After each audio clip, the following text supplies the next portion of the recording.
الشهر الحرام بالشهر الحرام والحرمات قصاص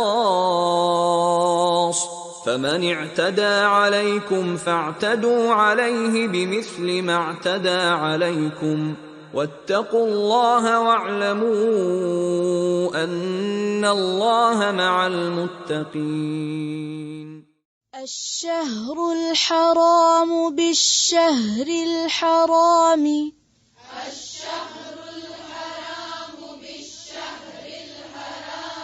الشهر الحرام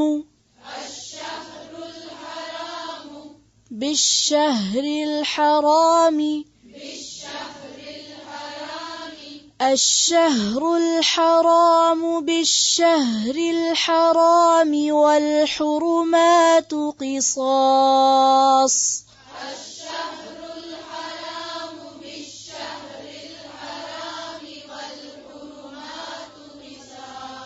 والحرمات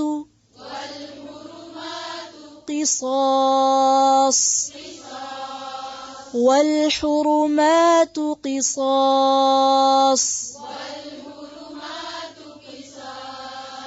فمن اعتدى عليكم فاعتدوا عليه بمثل ما اعتدى عليكم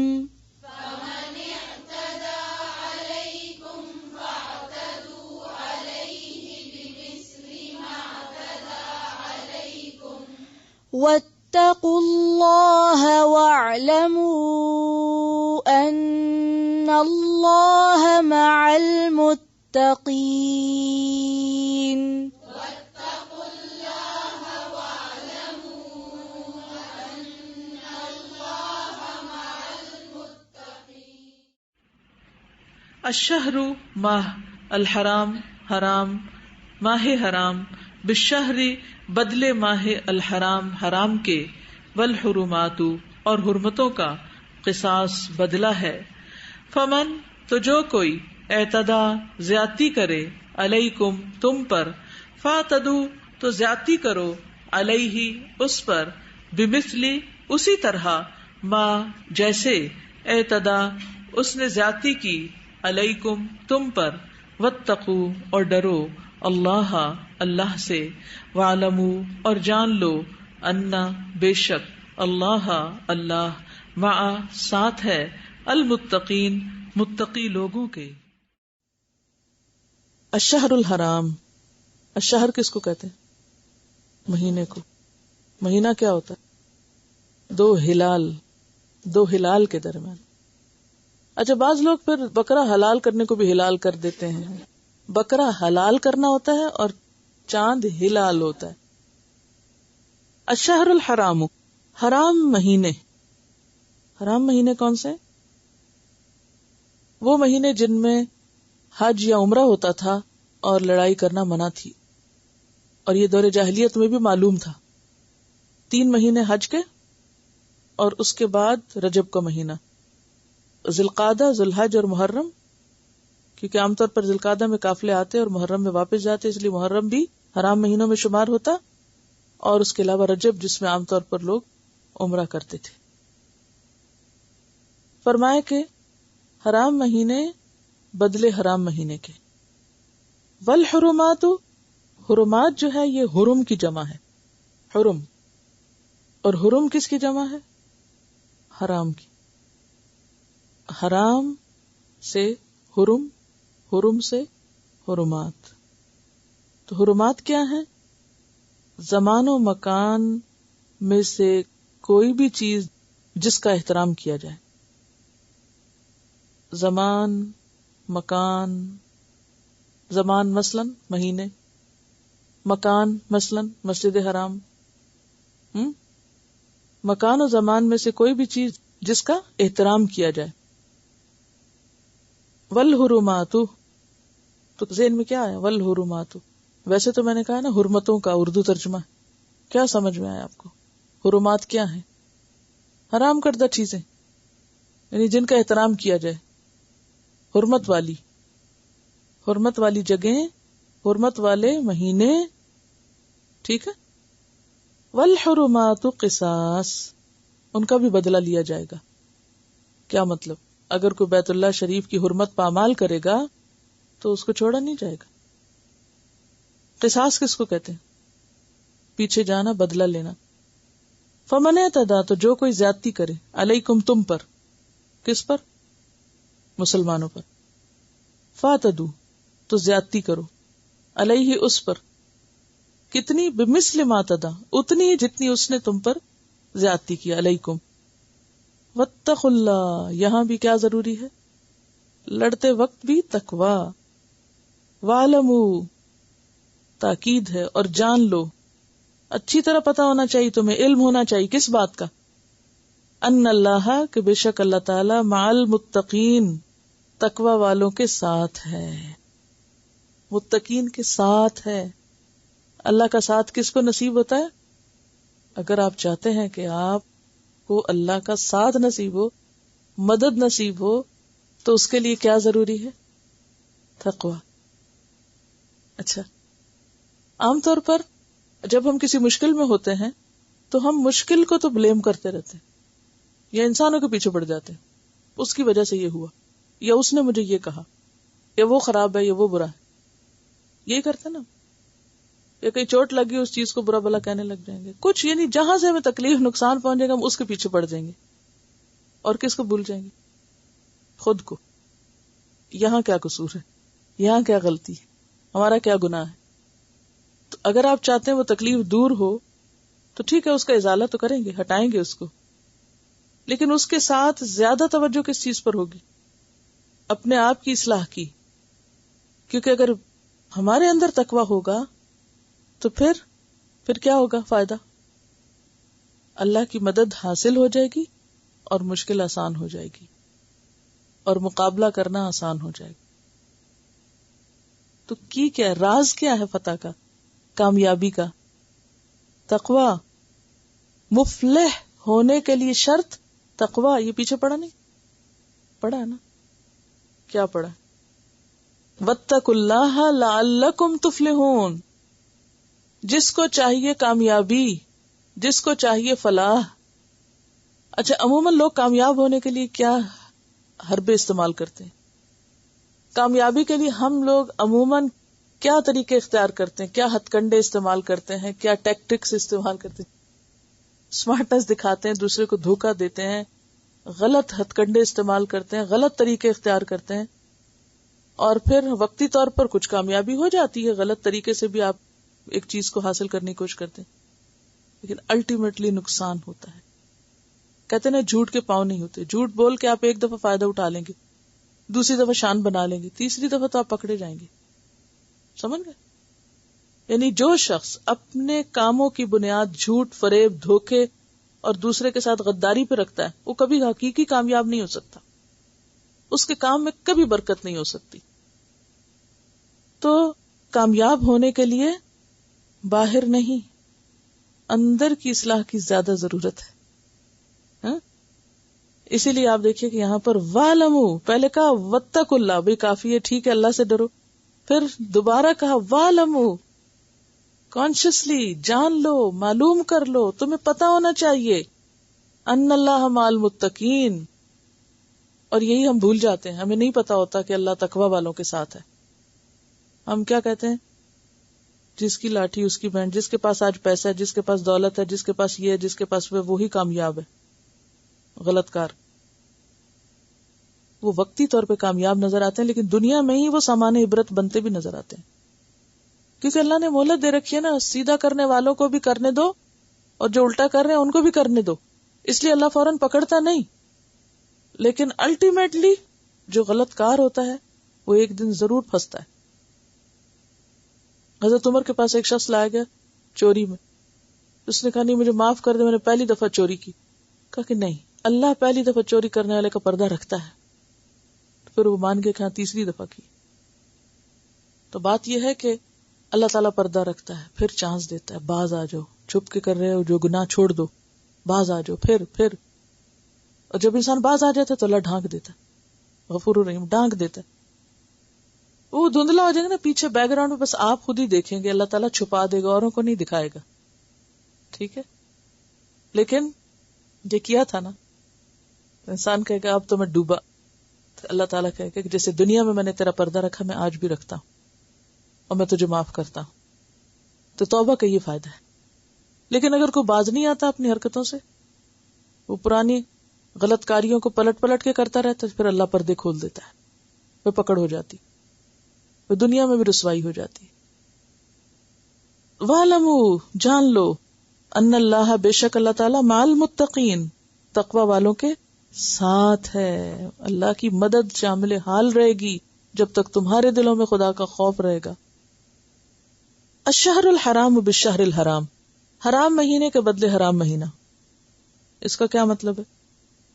عربوں کے ہاں دور جاہلیت میں بھی 4 مہینوں میں جنگ نہ کرنے کا طریقہ معروف تھا، معلوم تھا، سب کو پتا تھا. اور اس میں حج اور عمرے کے لیے لوگ آتے تھے اور جنگ وغیرہ نہیں کی جاتی تھی اور اس کی پابندی کی جاتی تھی، اگرچہ اس میں بھی انہوں نے تبدیلیاں کر لی تھی کچھ اپنی منمانی کرنے کو. اب اس آیت کے پیچھے ایک پس منظر ہے، اور وہ کیا ہے کہ نبی صلی اللہ علیہ وسلم صلح حدیبیہ کے موقع پر 1400 لوگوں کو ساتھ لے کر عمرہ کرنے کے لیے تشریف لے گئے ذی القعدہ میں، جو کہ حرمت والا مہینہ تھا. لیکن اہل مکہ نے ان کو داخل نہیں ہونے دیا. کس میں؟ مکہ میں. عمرہ نہیں کرنے دیا. اور کیا کہا تھا کہ اگلے سال آ جانا. اس سال نہیں جانے دیتے، اگلے سال آ جانا. اب اگلے سال جانے کا وقت آ گیا، اب حرمت والا مہینہ تھا. مسلمان پھر ڈر رہے تھے کہ کہیں جنگ نہ ہو جائے وہاں، اور حرمت والے مہینے میں جنگ ہو سکتی ہے کہ نہیں. تو بتایا گیا شہر الحرام بالشہر الحرام، اگر شہر الحرام میں کوئی اور جنگ کرتا ہے تو تم بھی شہر الحرام میں پھر کر سکتے ہو. والحرمات قصاص، اور حرمتوں کا بھی بدلہ. ویسے تو انسان کا قصاص ہوتا ہے نا، انسان مار دیا جائے تو اس کا قصاص ہے. تو یہاں حرمات کس کی جمع ہے؟ حرم کی. اور حرم کس کی جمع ہے؟ حرمت کی. تو مراد کیا ہے؟ قابل احترام جگہیں، جیسے مسجد حرام، یا قابل احترام وقت جیسے اشہر الحرام. یعنی اگر کوئی اشہر حرام کی خلاف ورزی کرے گا یا مسجد حرام کی حرمت کو پامال کرے گا تو پھر اسے چھوڑ نہیں دیا جائے گا کہ ہاں وہ کرتا رہے جو چاہے. کیا کیا جائے گا؟ بدلہ لیا جائے گا، قصاص. ٹھیک ہے. یعنی مسلمانوں سے کہا جا رہا ہے کہ اب تم پھر عمرے پہ جا رہے ہو، پھر حرمت والا مہینہ، حرمت والی جگہ مکہ اور حرم. اب وہ تم سے اگر وہاں جنگ شروع کرتے، دیکھا نا دشمن کے گھر جانا کیا معنی رکھتا ہے. تھوڑی سی تاریخ پتہ ہے نا آپ کو کہ مسلمان پہلے مکہ میں تھے، حضور صلی اللہ علیہ وسلم، پھر وہاں سے ظلم و ستم ہوا، ہجرت کر کے مدینہ آ گئے، مدینہ آ کے بھی چین سے نہیں بیٹھنے دیا، پھر جنگ بدر ہوئی، احد ہوئی اور یہ سب. اور پھر اس کے بعد اللہ تعالیٰ نے آپ صلی اللہ علیہ وسلم کو خواب دکھایا کہ آپ مسجد حرام میں داخل ہوئے ہیں. تقریباً 5 سال گزر گئے تھے، مسلمان واپس نہیں مکہ جا پا رہے تھے. تو مکہ تو سب کے لیے تھا، حرمت والی جگہ تھی، عبادت کی جگہ تھی، تو مسلمانوں کا بھی کوئی حق تھا. تو مسلمانوں کو اللہ کے حکم سے آپ صلی اللہ علیہ وسلم نے تیار کیا اور ساتھ لے کے چلے گئے.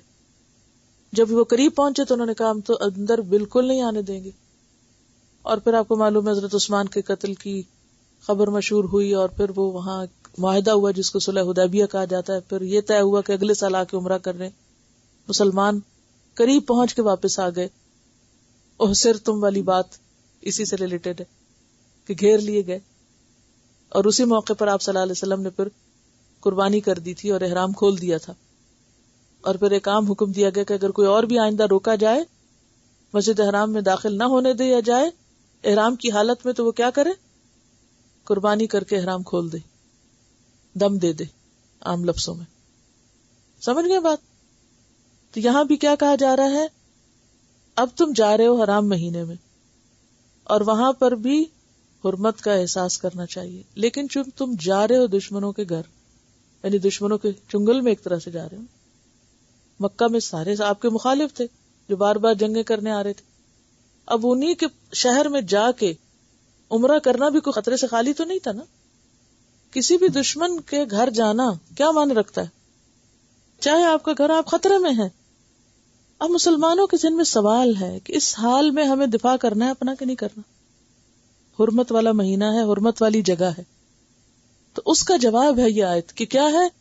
الشہر الحرام بالشہر الحرام والحرمات قصاص فمن اعتدى علیکم، تو جو بھی تم پہ زیادتی کرے فاعتدوا علیہ، تو اس پہ تم بھی زیادتی کر سکتے، لیکن کتنی؟ بمثل ما اعتدى علیکم، کیسا عدل ہے کہ جتنی اس نے تم پہ زیادتی کی، زیادہ نہیں، دشمن کے ساتھ بھی زیادتی نہیں، صرف بدلہ لینے کی حد تک بات ہے۔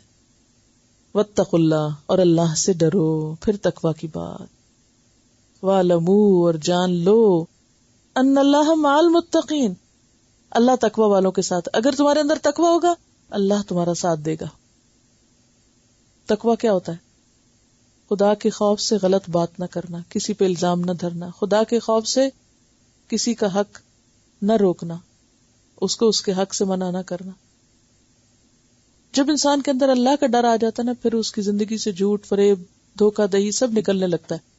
اسی کا نام تقوی ہے۔ التقوی ہا ہونا، ہاتھ سے اشارہ کر کے آپ نے سینے کی طرف فرمایا، دل کی طرف، کہ تقوی یہاں ہوتا ہے، یعنی خدا کا ڈر جس دل میں ہو پھر وہ کسی کے ساتھ ظلم کر ہی نہیں سکتا۔ اور جو تقوی اختیار کرے گا اگرچہ اس کے پاس دنیاوی اسباب کم بھی ہوں گے تو اللہ کی مدد اس پر آئے گی، کیونکہ مسلمان اب بھی کمزور تھے نا، تب ان کو یہ فکر تھی کہ ہم تھوڑے سے ہیں اور ہم وہاں جا رہے ہیں، پھر ہمارا کیا ہوگا؟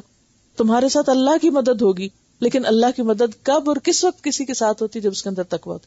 آج کے دور میں اگر مسلمانوں کے ساتھ اللہ کی مدد نہیں تو وجہ کیا ہے؟ تقویٰ کی کمی ہے۔